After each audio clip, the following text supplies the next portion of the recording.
कीर्ति नाम की एक लड़की थी जिसे बचपन से ठीक से सुनाई नहीं देता था। उसका सारा बचपन ताने सुनने में और मजाक बनने में ही गुजर जाता है। बड़ी होने के बाद किसी तरह उसकी शादी हो जाती है और वो ससुराल चली जाती है, लेकिन ससुराल में भी उसके सास ससुर उसे बहुत ताने मारते थे। एक दिन उसकी सास उसे ताना मार रही थी। हाय हाय मेरी किस्मत, मुझे कैसी बहू मिली है, एकदम बहरी, क्या करूं मैं इसका, मेरे तो भाग्य ही फूट गए हैं। कीर्ति को कम सुनाई देता है, लेकिन अपने आसपास के लोगों के हाव भाव से वो समझ जाती थी कि लोग उसे भला बुरा कह रहे हैं। क्या हुआ माँ जी, आप कुछ नाराज नजर आ रही हैं? मैं आपके लिए चाय बना कर लाऊं? चली जा यहाँ से कलमुही, मुझे तेरे हाथ की जहर चाय नहीं पीनी। कीर्ति की सास उसके मुंह पर दरवाजा बंद करके अपने कमरे में चली जाती है। कीर्ति दुखी होकर काम करने लग जाती है। रात को उसका पति और ससुर आते हैं और सब लोग खाना खा लेते हैं। अभी भी कीर्ति की सास का मुंह बना हुआ था। रात को कीर्ति अपने कमरे में चली जाती है और कीर्ति का पति मनोज अपनी माँ से बात करने के बाद कमरे में आता है। उसकी माँ ने मनोज को अच्छा खासा भड़का दिया था। कीर्ति, मैं तो तुमसे तंग आ गया हूँ। तुम रोज रोज माँ के साथ आखिर ऐसा क्या कर देती हो कि वो तुमसे इतना नाराज रहती हैं? घर आते ही वो मुझे भी सुनाने लगती हैं। अब मैं दिन भर ऑफिस में काम करूं और फिर घर आकर ये सब नाटक देखूं? जी क्या हुआ?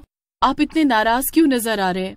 ओफो, तुमसे कुछ भी कहना बेकार है। तुम्हें कुछ सुनाई तो देगा ही नहीं। बढ़िया है, जो करना है करो, मैं सो रहा हूँ। गुस्से में मनोज बाहर जाकर सोफे पर ही सो जाता है।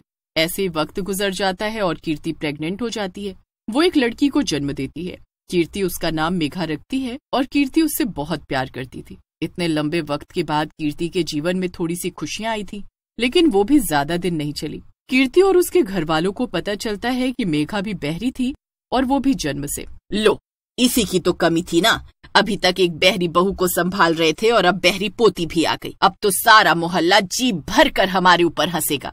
सच में, ना जाने वो कौन सी मनहूस घड़ी थी जब हम लोगों ने मनोज की शादी इससे करवा दी। अब बस भी करो आप दोनों। आप लोग चिल्ला तो ऐसे रहे हो जैसे कि उसे सब सुनाई ही दे जाएगा। अरे, जब उसे पता ही नहीं चलना है कि आप लोग क्या बोल रहे हो, तो फिर ये सब करके घर का माहौल मत खराब करो। मैं इस सब से बहुत थक चुका हूँ और अब जो है यही है। इस सच्चाई को स्वीकार करो और आगे बढ़ो। इतना कहकर मनोज गुस्से में अपकर अंदर कमरे में चला जाता है। पीछे से कीर्ति भी जाने लगती है कि तभी उसकी सास गुस्से में उसे धक्का दे देती है। गलती से कीर्ति का पैर मुड़ जाता है और वो सीढ़ियों से नीचे गिर जाती है। घर 2 मंजिल का था और इतनी सीढ़ियों से नीचे गिरने के कारण कीर्ति को बहुत चोट आती है और वो तुरंत ही मर जाती है। ये देखकर उसके सास ससुर के होश ही उड़ जाते हैं। अरे ये क्या किया तुमने? उसे मार ही डाला। अरे पागल हो गए हैं क्या आप? मैंने जानबूझकर थोड़ी मारा है उसे। मैंने तो बस गुस्से में हल्का सा धक्का दिया था, वो खुद ही गिर गई। मैंने कुछ भी नहीं किया। हाँ। शोर सुनकर मनोज भागा भागा बाहर आता है और कीर्ति को सीढ़ियों से नीचे गिरा हुआ देखकर बहुत घबरा जाता है। अरे नहीं, ये क्या हो गया? ये इतनी ऊपर से कैसे गिर गई? वो बेटा अंदर ही आ रही थी कमरे में, पता नहीं लड़खड़ा के गिर गई। क्या? अरे नहीं, कीर्ति उठो। मम्मी पापा, इसे तो बहुत चोट आई है, इसे जल्दी हॉस्पिटल लेके जाना होगा। आप लोग अंदर से गुड़िया को लेके आइए, हम लोग तुरंत हॉस्पिटल चल रहे हैं। मनोज जल्दी से कीर्ति को लेकर हॉस्पिटल जाता है, लेकिन कोई फायदा नहीं होता क्योंकि कीर्ति मर चुकी थी।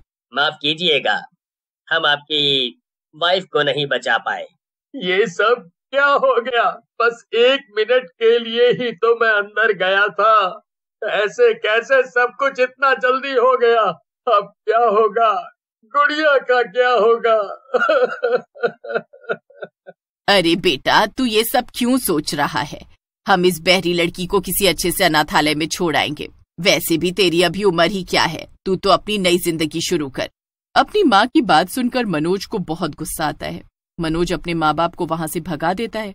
वहीं दूसरी तरफ घर पर कीर्ति की आत्मा घूम रही थी।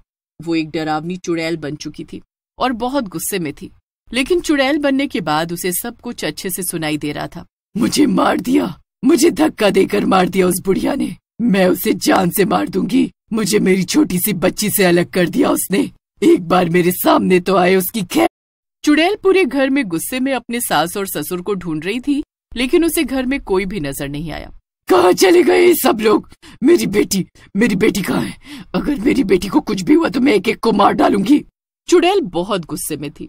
वहीं दूसरी तरफ मनोज के माँ बाप घर आ रहे थे। वो रास्ते में बातें कर रहे थे। मनोज का तो दिमाग ही फिर गया है। ऊपर वाले ने हमें इतना अच्छा मौका दिया है कि एक बार फिर से मनोज अपना घर बसा ले। उसकी बहरी बीवी से तो छुटकारा मिल ही गया है। अब बस अपनी बहरी बेटी को भी कहीं छोड़ आए और फिर वापस से शादी कर ले। लेकिन वो कैसी बहकी बातें कर रहा है, मेरी पत्नी, मेरी बेटी। अरे तुम इतनी फिक्र क्यों कर रही हो? अरे अभी तो पहला ही दिन है ना, अभी से तुम भी उससे ऐसी बातें क्यों करने लगी? उसको थोड़ा वक्त तो दो इस सदमे से बाहर निकलने के लिए, फिर देखना वो वैसा ही करेगा जैसा हम उससे करने को कहेंगे। दोनों घर पहुंच जाते हैं और चुड़ैल उन्हें आते हुए देख लेती है। बताइए क्या बनाऊं आपके लिए? बिरयानी बनाऊं क्या? ये सब देखकर तो चुड़ैल का खून और भी खौलने लगता है। वो गुस्से में चिल्लाता, मुझे मारकर दोनों मजे से दावत उड़ा रहे हो। रुको, अभी दोनों को बताती हूँ। चुड़ैल को अचानक से अपने सामने देखकर मनोज के माँ बाप के तो होश ही उड़ जाते हैं। उनका सारा शरीर डर से कांपने लगता है। ये क्या है? अरे सासू माँ, इतनी जल्दी मुझे भूल गई। मैं आपकी प्यारी बहू रानी। क्या? अरे बाप रे! सुनिए जी, मुझे इस चुड़ैल से बचाइए, ये तो बहुत खतरनाक है। अरे मैं कुछ नहीं जानता हूँ, तुम ही ने इसको धक्का मारा था, मैंने तो कुछ भी नहीं किया। अरे पागल आदमी, मुझे क्यों फंसा रहे हो? क्या मैं अकेले इसे नापसंद करती थी? तुम भी तो इसे पसंद नहीं करते थे ना। लड़ो और लड़ो, क्योंकि ये तुम्हारी जिंदगी की आखिरी लड़ाई है। इसके बाद सीधा ऊपर जाकर लड़ना। तभी चुड़ैल अपने ससुर की गर्दन पकड़कर उसे हवा में उछाल देती है और फिर से उसकी गर्दन पकड़ लेती है। अरे नहीं, मेरे पति को छोड़ दे चुड़ैल कहीं की।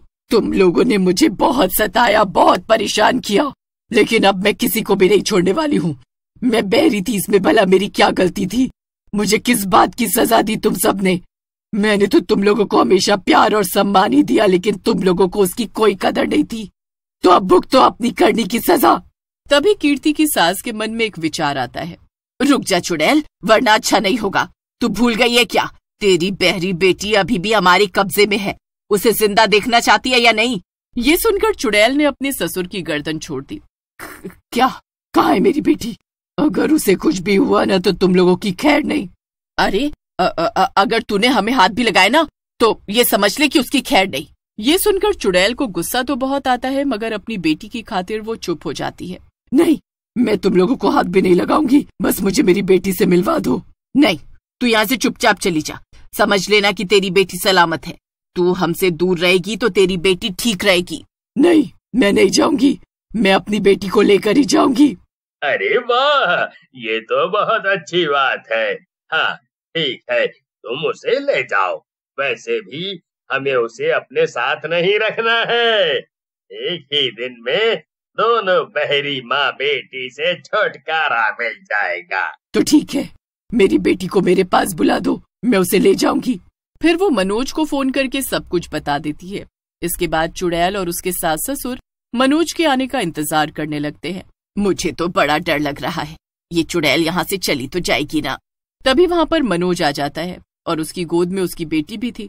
चुड़ैल को देखकर मनोज की आंखें भर आती हैं। मनोज ये सब सुनकर दंग रह जाता है। माँ, आप ऐसा कैसे कर सकती हैं? आपने मेरी पत्नी को मार दिया, उसकी इतनी छोटी बेटी के बारे में भी नहीं सोचा आपने। आपकी इस हरकत ने तो एक पल में ही मेरा सारा परिवार तोड़ कर रख दिया है। मनोज की बात सुनकर उसकी माँ और पिता के साथ साथ चुड़ैल भी हैरान हो जाती है। मैं हमारी बेटी को एक बहुत अच्छा जीवन दूंगा और उसे इन सब तकलीफों से दूर रखूंगा जो तुमने झेली हैं। मैंने उसे एक बहुत अच्छे डॉक्टर को दिखाया है। ये सुनकर चुड़ैल बहुत खुश हो जाती है।